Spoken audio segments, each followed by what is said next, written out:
This is Bringing the Darkness to the Light with Catherine Nadal, professional psychic medium. Today's guest is Mike Krompass. He is a guitar player, multi-platinum producer, songwriter, mixer, engineer, multi-instrumentalist, and music executive with expansive career, spinning chart-topping Billboard hits, millions of albums sold, global streaming successes, and high-profile sync placements across film, television, and advertising, with close to billion streams, over 17 billion views on his catalog. Mike stands in the top 1% of producers and songwriters worldwide. It is a pleasure to have you on, Mike. Oh man, I'm so happy to be here. Thanks so much for having me. Well, I had the pleasure of meeting you in person. Just recently, probably less than a month ago, I went up to upstate New York to a town called Liverpool, and I saw you in the band The Fell, which has my very good friend Billy Sheehan in it, and many other people went to see you guys. I was shocked when I walked in. I was like, wow, this is a cool showing. It was the first day of your tour. And I'm a fan already. I mean, I love every song. I actually went to the merch table. I bought the vinyl. I got the signed vinyl, and it comes with a CD. So that's like a bonus. But the band together works so well. I mean, the lead singer, Toby, he's like on fire, running around back and forth. Just to me, so exciting because this music for me hits so well. It's different. Every time I start telling people about it, they're like, well, what does it sound like? I'm like, you got to hear it. I'm like, I can't describe it. I'm like, it's just, especially my favorite song is Footprints, but I can just play it on repeat. And that's when you know you have something really good. It's like, I don't want to turn it off. I just play it in the background all the time. So again, welcome to the show. You have to tell me all about you. I mean, your bio is so impressive, but I want to hear it straight from you. So tell me about your life, how you got involved in music. Oh man, I mean, there's so much to tell, but and I hate talking about myself. I'm not a big fan of like trying to talk about my accolades and stuff. But that being said, I started really young. I started playing guitar when I was 4 years old. Ever since being a little guy, that's all I've really wanted to do. It was like, I remember seeing like, Michael Jackson on my mom's shoulders, like 1980 something Victory Tour, and seeing Jennifer Batten rip it up on stage and going, I need to do that. But I really wanted to do that in Michael Jackson's band. But anyway, fast forward, here I am now. But, I grew up playing copy tunes in bars. I played in funk bands, disco bands, metal bands, progressive rock stuff. I always loved all music. I wanted to do everything and anything I could. I just wanted to surround myself in music. So anything that I could be a part of, I really tried hard to do that. And the same goes for the studio. I always wanted to immerse myself and learn about drum sounds and learn how to record things. And I think all of that stuff led to where I am now. I even worked in music stores teaching guitar, and I worked in a drum shop where I got to learn how to tune drums and be around amazing drummers. So I picked up a lot of things and learned things from a lot of inspiring people over the years. So I just kind of worked my way up. I was born in Toronto. I grew up in Toronto, Canada.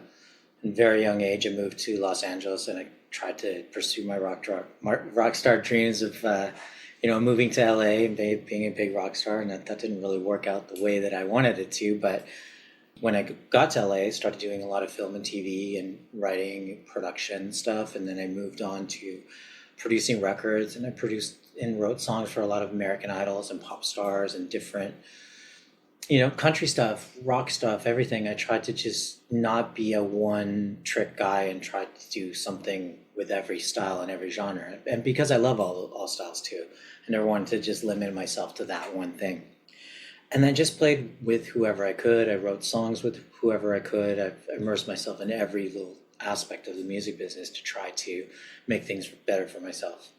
And then I did 20-something years in LA, and I got a place in Nashville, and I started doing that stuff and focusing on, the Nashville songwriting. There's so many great songwriters there, and I met some really great, inspiring people there and learned a lot there, and did the back and forth LA, Nashville for years. And then I decided I wanted a break, and I moved to the UK for 5 or 6 years, and here I am back in Toronto, Canada right now. So it's been like a around the globe.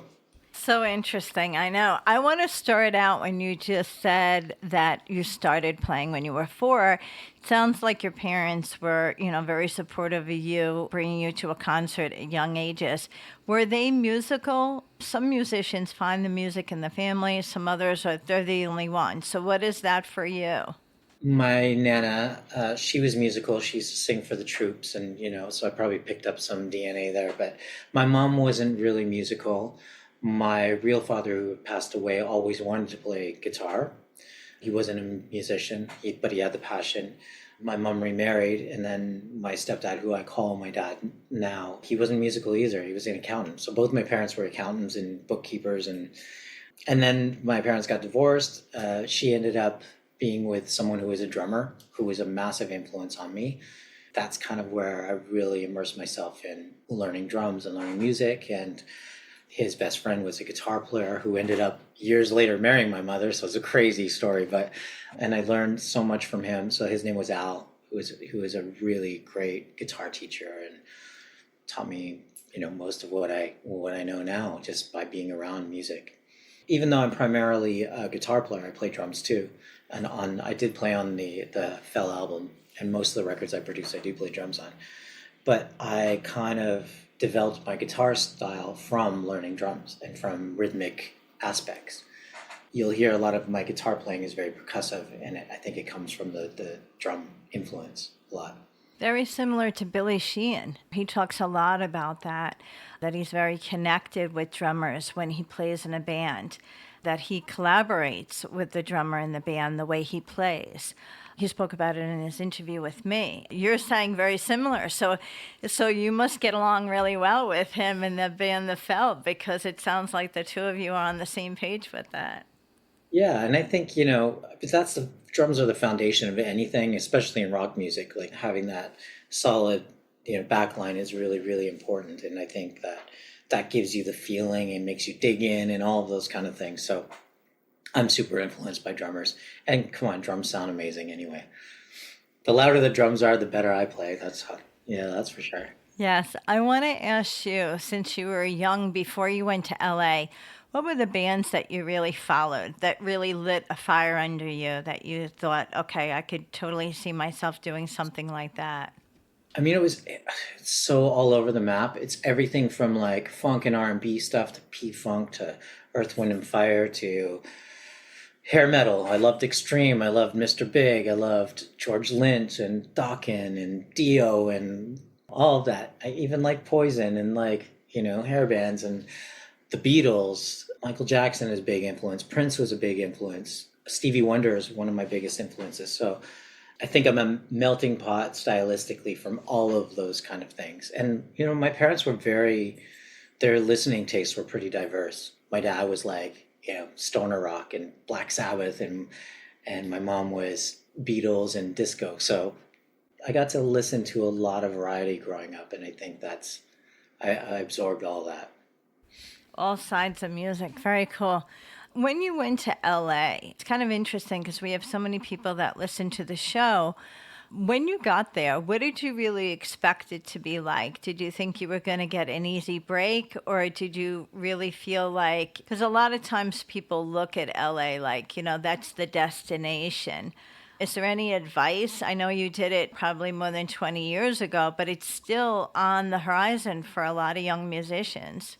I don't think I ever thought it was going to be easy. I just thought that there would be more opportunity than in Toronto, because when I left Toronto, I was playing with a pretty big pop act. I was playing with Nelly Furtado, and we were touring the world with U2 and got to play with Elton John and lots of cool things. But I felt like I was hitting a ceiling all the time as far as session work and songwriting. And that was a different time. And now everything's on internet. You can really do anything over Zoom and be anywhere. But back then, it was like all my friends were, you got to move to LA. You got to move to LA. That's where it's at. And the truth is, when I moved there, that's when the doors opened up. But it wasn't easy. I didn't think it was going to be easy. I was dead broke when I moved there. And all I wanted to do was just go and see music and be around it. And however, I didn't have a plan. I didn't really have a plan. And I just kind of got in wherever I could, worked with whoever I could, and it laid every door opened, another door opened, another door, and I just didn't give up. So anyone who's thinking of doing that, just do it. If your gut's saying to do it, do it. It's worth a shot. Exactly. I have family that's musicians in Nashville, and the scene is quite different than LA. So, what was your experience when you started to go over to Nashville? When I went on my first writing trip, it was very country. I was producing a lot of pop stuff at the time, so pop wasn't super infused into country at that time, and it was just starting. Like Rascal Flatts and Keith Urban were starting to implement pop, and Carrie Underwood was breaking, and I think it was a good time for me to go there because they were starting to do programming, and I was a little bit different than everyone else that was kind of coming into the Nashville scene at the time. There was a hybrid thing starting to happen, and I think I just got lucky with a couple good co-writes that utilized that kind of production style. But it was still pretty country, and it was still a different world than what I was used to. But I mean, as a living place, it was great. The housing's affordable. The scene was expanding. There's so many amazing writers there too. It's incredible how many great songwriters are there. And now it seems like Billy's moved to Nashville. All the rock guys from LA are now living in Nashville. So it's the new LA, I guess. You know, everyone from New York and everyone from LA that's kind of in that circle is there now. And it has such a history of music, just with their Grand Ole Opry and the whole scene. Like the past is alive there. And that's the piece of it that I think attracts an audience. The fans of music often visit that area for the history of music. So you always have an audience when you're there, Yeah. which is a second plus, you know? Yeah, and it seems they appreciate the songwriters too. Because a lot of times in pop music, it's about the star, it's about the artist, and which is great. But Nashville has a real appreciation for where the song came from and the writers. And they, you know, you go down Music Row and you see this number one song written by these people. And normally you wouldn't know who wrote what song. You'd think of, okay, that's a Celine Dion song. That's Celine Dion. You wouldn't think about who wrote that song. And I think that's a really cool thing because they nurture the culture and they nurture the talent, and that's one thing that not a lot of other places do that I think is really an amazing thing. So you have to tell me how the Fell got together, how this creation came together, because I just love it. I love how you're all different and you're all together, and it's just amazing. So how did the idea come about? Initially, I was working on a bunch of projects and I was a bit sick of doing that kind of same thing all the time. And I like my soul from an artist, guitar player standpoint was like I was missing doing my own thing, my own creating songs for myself and just for the love of music. Because when you start doing it for a job or for other artists, you kind of lose the reason you get into it in the first place, and that's for the passion that you have for yourself. So, you know, I would write songs and keep them for myself, but then you forget about them and they don't really do anything. They just sit on a hard drive. So I thought, you know what, I really want to put a focus into it, whether it be a solo project or a collaborative effort with a bunch of musicians. I want to do something that's completely different than what I was doing. Go back to my rock roots, not be afraid to play guitar solos because guitar solos were not cool at the time. And just do something that was for me, and if it was successful, great. If it's not, who cares? It was just, you know, let's put some great songs together. So naturally I thought, okay, if I was going to do a rock project, who would I want to play bass? Well, Billy Sheehan. Like, you know, Mr. Big was a massive influence. Steve Vai, all, you know, Paul Gilbert, all those guys were heroes of mine. So I'm like, well, if you could have the best, why don't you have the best? So I sent him a message on Facebook, and surprisingly he said, yeah, man, let's we'll get together tomorrow. Come by. He comes by my studio. So I had some like instrumental things kind of worked out, and I play him a bit of the first song, and I'm maybe 30 seconds in or something, and he stops me and he goes, what do you want to do with this? And I'm like, oh damn, he hates this. This is like, he's not into this. He's like, you want to start a band? I'm like, yep, I do. Well, it was like, I could pay you to play on this, or, you know, what do you want to do? And he's like, start a band. So I was working separately with Toby Rand on it and doing a bunch of writing, and working with some of the guys from In Excess. And, you know, Toby's an incredible talent. He's an incredible singer, front person, an amazing songwriter. And we were working on some stuff, and I just thought, why don't we bridge those things together And the cool thing about Toby is he brings a modern element to it too. He brings like a really different approach. It's almost like a 90s rock approach with, a little bit of Muse, a little bit of this, but it has throwback stuff to all the stuff we grew up on. But he's got a lot of swag and like that rock star persona, almost like a Michael Hutchins vibe a little bit. Like I thought, man, this would be really cool. And that's kind of how it started. So we wrote a bunch of songs, and Kill Switch and Footprints and Trippin', those songs were like the first little batch that we wrote. Unfortunately, we had to park the project for like 9 years because Toby got caught up in a deal that his management wouldn't let him proceed with the Fell. So we did try to go play some shows, but it was never the same. And that core band of Billy, Toby, and I, that was the magic, and it never was the same. No matter how much amazing talent we worked with other people, it just wasn't the same as what it started with. And I think the three of us missed that. And then everyone kind of seemed to come back together and say, that stuff's really good. We really missed that. Let's finish it off. And Billy was wrapping up with, Sons of Apollo wasn't touring, Winery Dogs was winding down, Mr. Big wasn't going to go tour anymore. This timing couldn't be any better. So that's what happened. And here we are. And we revisited the songs, got the stuff together pretty quickly, and released an EP. And now we're deep into the album, like recording the album, very close to having a full-length album ready for release this year. So, and here we are. Yeah, and it's so exciting for me to speak with you because I got to meet you all in person. And the event was terrific because you had a kind of like a VIP hour before the venue really opened to the event. And we got to meet all of you up close and personal. And you're right, Toby has this persona off stage that matches his on stage. He's full of like energy. He reminded me a lot of like David Lee Roth. And when I was watching him on stage, he was like running from left to right and then up through the center and then back again. And, really, really, it was eye-catching, which was really great. But all of you were great. I thought it was quite interesting because you're right. When in between the songs, Toby would say something like, just a couple of things to like, engage with the audience. And one of the things he's like, oh, we're going to wait for him to change his guitar again. You must have had like 12 different guitars that night. They were like all different colors. Yeah, but you had a pink one and you had all different ones. And I was like, wow, but to me, for someone who's not a musician, it drew our attention to you, like, wow, he's special for this reason and, all of that, it's kind of interesting. That's the secret. That's what I do. I just bring enough guitars so people that are shiny and sparkly and then people look at me. No, it was like, what, that's funny. They all bust about it too. Like, why do you need so many guitars? And the main reason is because every song was in a different tuning.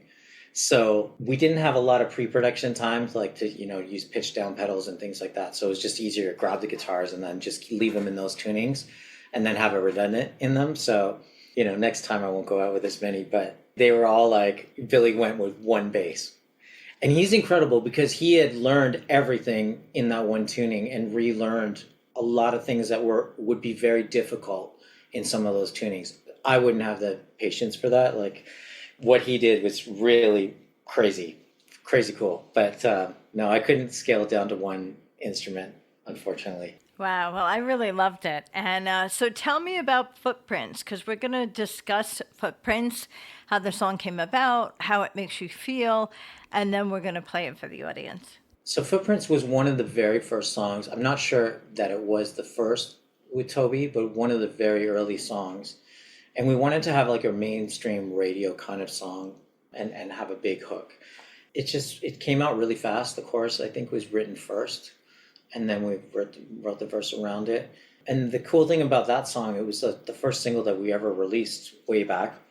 And we went to Poland. Billy, Toby, and I went to Poland to shoot in this bunker.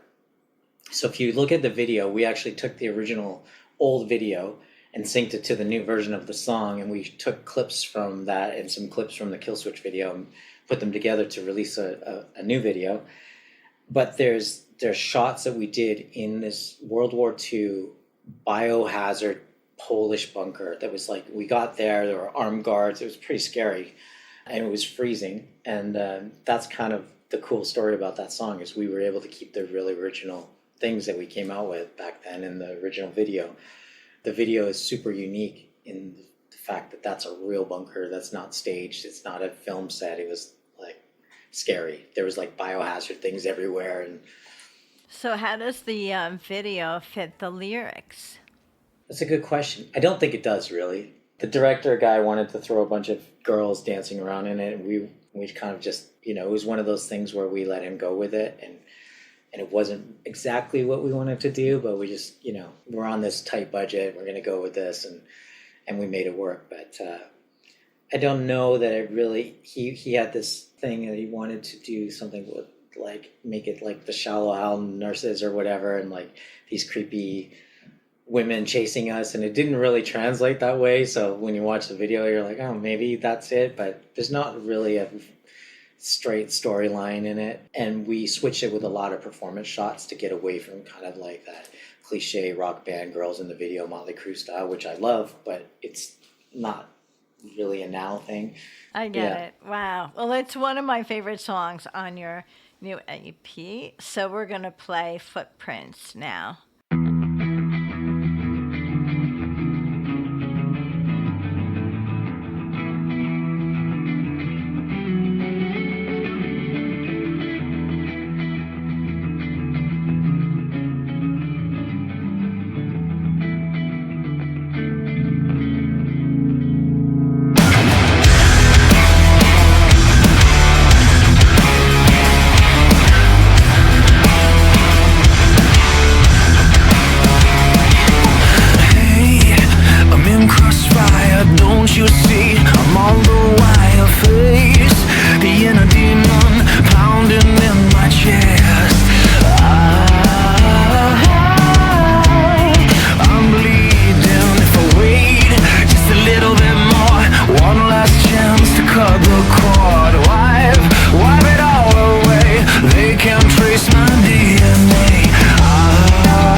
Under fire, already gone to shape this life with my brand new footprints. Hold me out from the mess I made in the world I live in. I just want to live. I need to start again. Hold me out so I don't leave no damage footprints. I don't leave no damage footprints. So I don't leave no damage footprints. Hold me out so I don't leave no damage footprints. When I listen to all of your music, one song sounds very different than the other, but it still gives me the same feeling, like I just want more. So can you tell me more about the other songs, like for instance, Tripping? I think they have a cohesiveness. They all have, sonically it comes from the same place. The hooks might be influenced. Like the thing about Trippin' I like it. Toby came up with a really cool chorus melody in that song that kind of reminds me of that band Faith No More and Mike Patton. Sometimes I think he has hints of that in that song, and I'm a big fan of that band. So when he kind of blurted out some of that melodic sense in there, I really dug it. And I think the songs they're all very different because they're written at different times and we have different influences. But there's a thing that kind of brings it together sonically. The drum sounds are very similar. The guitar sounds are really big. So we try to keep it authentic to what the felt sounds like, but not afraid to go out on a limb and try things and experiment with different melodic approaches. And I think at the end of the day, we want to be able to play any of these songs on an acoustic guitar and them translate as a song. So even if you stripped out all the crazy, wanky guitar parts and bass parts and all the fanciness, they're just basic songs that have a verse, chorus, and a middle section. And we wanted to keep it more about the songs and the melody and having Toby's voice be the focal point. Because a lot of the stuff, especially with Billy, a lot of the stuff is very music centric and very guitar driven. We want a bit of that, but I think it's more about the song than it is the show off factor. Not that that's not cool, because I love that.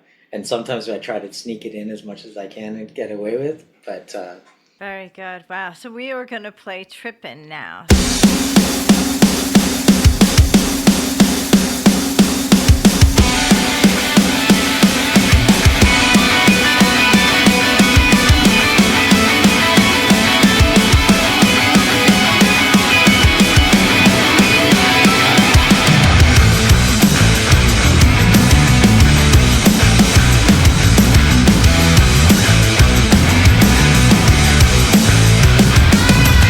I watch you thief off the bed.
Before we move on to another song, I wanted to go back to when you spoke earlier about your background, being a songwriter, but also being what I would call as a music producer. Your experience is so vast. So how do you feel, which pieces of those do you feel that kind of help you along the way? Because producing really is helpful being a musician, but also you have all of those components. It's probably so much easier for you to have been able to play all of those parts in your career. I think it definitely makes it more cost effective, not having to go out and hire a producer and rent a studio. So when you're making records, you can do it in a different way. You can almost produce it as it's going along rather than have to go into months of pre-pro and rehearsing the songs. And a lot of the stuff we just do in the studio, like you can see behind me, like my drum kit's right outside the window there, and I'll get an idea, lay down the guitars, go out and cut the drums real quick, and I can come in and play some bass parts. So send it to Billy, he'll record his stuff, send it back. Toby will come here, sing the vocal. It makes the process a lot quicker. Also, just having those things like mic'd up and ready to go too. We know what it's going to sound like almost right away. There's no it's not really a demo phase. The demos are very, they're the sketch of the song, and then we just start recording. So for that aspect, it makes it really quick and painless almost. And with this project, I'm trying not to, even though I try to separate myself as a producer and part of the band, I'm trying not to be overproducing this stuff and try to let it breathe. And I've noticed as we're doing more and more songs, I'm taking less, the guitar layers are becoming a little bit less, and we're trying to have it less overproduced. Because we want it to still, at the end of the day, be a rock band and be able to go out live and pull it off. Because a lot of new rock, there's so many layers, it's hard to get that, you need 10 guitar players to go play it live, so. Yes, that's a good point. And people expect to hear the live sound exactly like the recording. And that's why it's so good when the band comes out tight. You're hearing exactly what you expected to hear, which is really important. One thing that I had heard when you were playing on stage with the Fell, there was a conversation about the position of the drummer. So was the drummer not always the drummer? Or I think they kind of introduced the drummer. So is he a new drummer to the band? I couldn't figure out the way they were. Oh yeah, so Toby's trying to throw him under the bus. No, Nick's been in the band. So basically, when we started the record, initially it was a guy named Randy Cook, who's a big session guy, an amazing drummer, amazing friend, and he played on some of the initial things. So the early demos, I played drums on them. And then Randy replaced some of that stuff, and we never really got to properly release it. So when we revisited all the songs, I ended up recutting the drums on a lot of that stuff because we hadn't gotten Nick in the band yet. Or some of the songs had already been recorded to a certain part, we just left my drums on. And then Nick, about a year ago when we started, getting knee deep into recording the rest of the record, he joined as a band member. So he's on some of the songs. I'm on quite a bit of the songs as a drummer.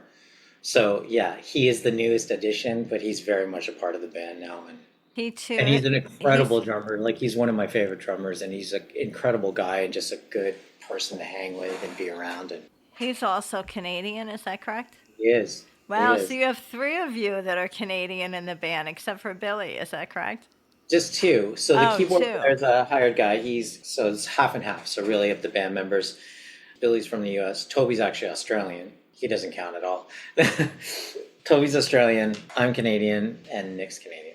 And the keyboardist you had mentioned, he was off to the side on stage. Yeah, so Scott, he's been around since the early days, and he's an assistant that worked with me in the studio that played on a lot of the recordings all the way through from day one. So he's a really important part to the project too. He's a great player and a great guy.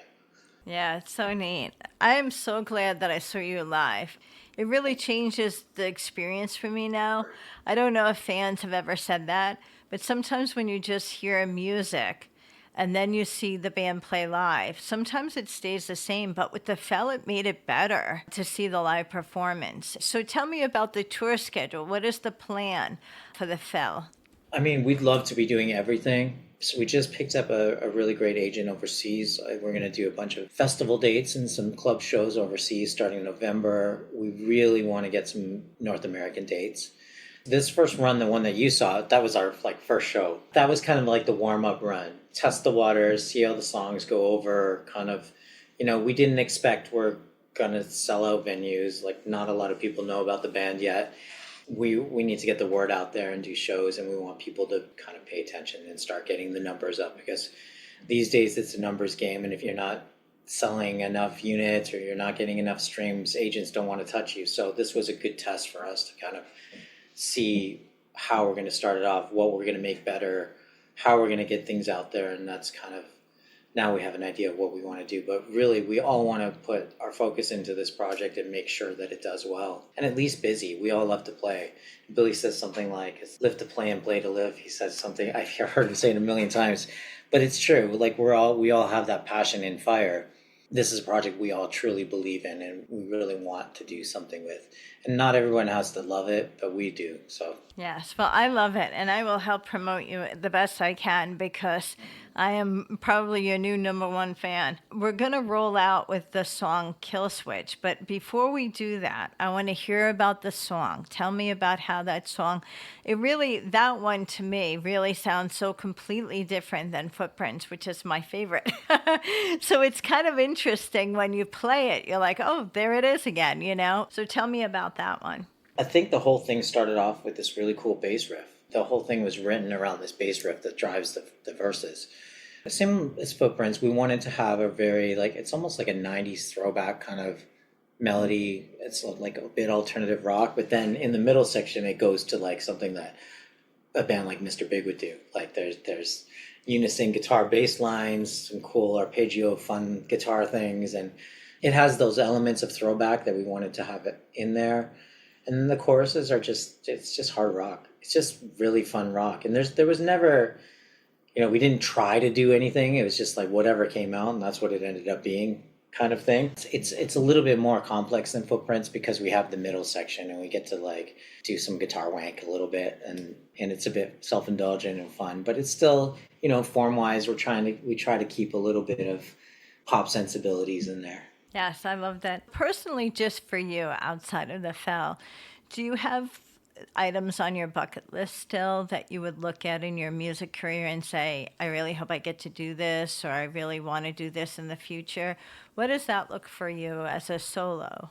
I guess that's the thing when you're an artist, you always want something more. At least I do anyway. It's like, it's never enough. I need more. I need to do more. And I'd love to have a Grammy one day. Whatever that means, like to some people it doesn't mean anything, but that's like something I've always aspired to do. Whether, and I don't really, it's not like I have to have it, but I would really love to have that. It's a recognition thing, and it's something that I've always wanted to have, a Grammy. It's like, who doesn't want one? I want to do everything. I want to do jazz records. I want to do country records. I'd love to have a hit in the charts again, because, music's like this.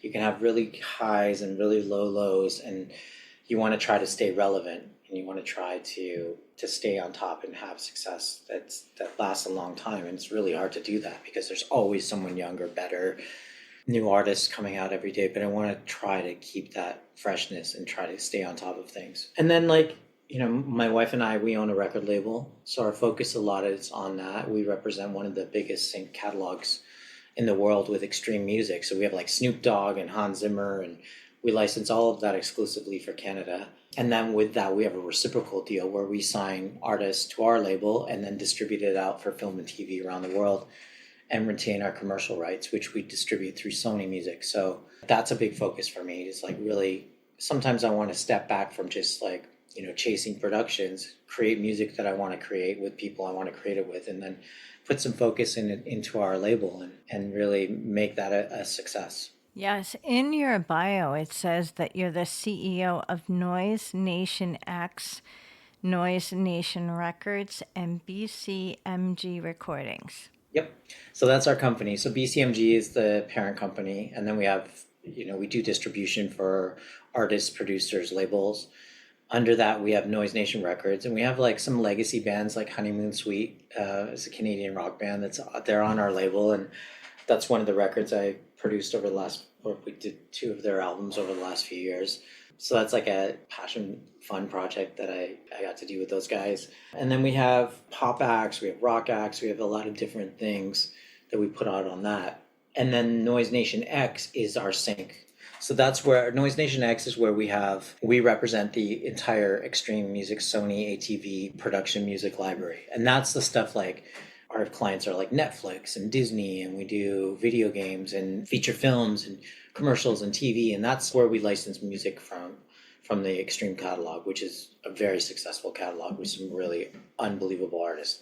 There's Quincy Jones, there's George Martin catalog, there's deadmau5, Snoop Dogg, Death Row Records. Like, it's incredible talent that we get to work, solicit that to Canada and get in film and TV. And hopefully with that, it grows we're growing our own catalog to add to that catalog of Canadian content that we're going to be streaming out to those same resources around the world. Wow, this is fascinating. I mean, just to think how far we've come with our own population, the way music is being viewed, like music in movies now.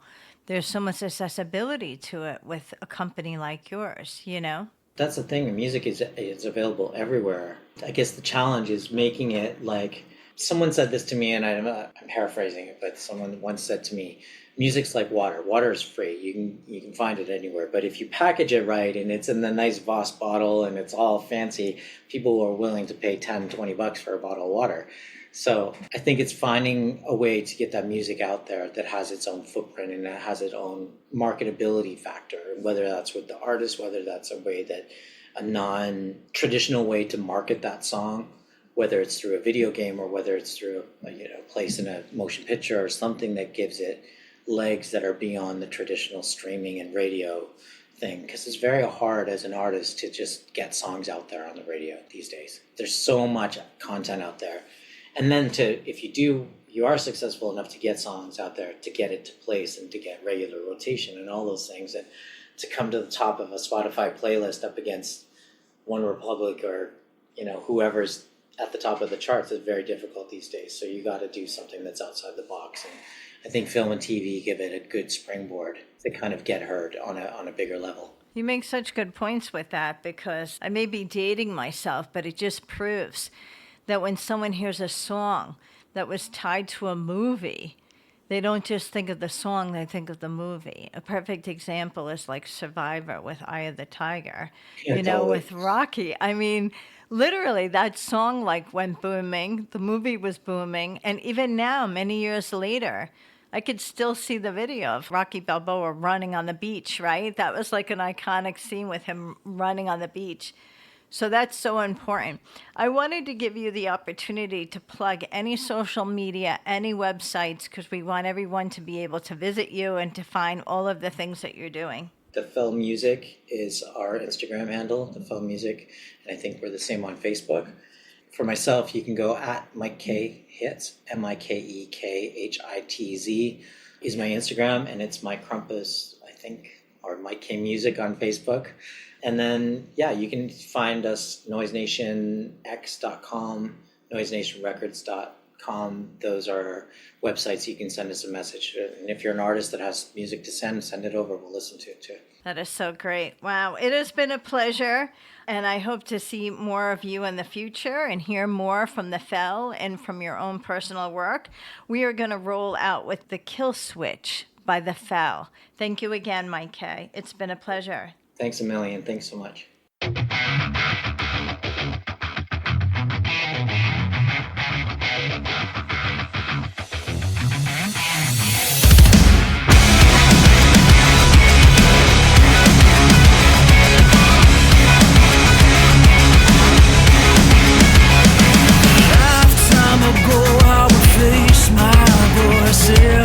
Echo in the void of my mind. I could dissolve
You have been listening to Bringing the Darkness to the Light with Catherine Nadal, professional psychic medium, Dream Central Station, LLC.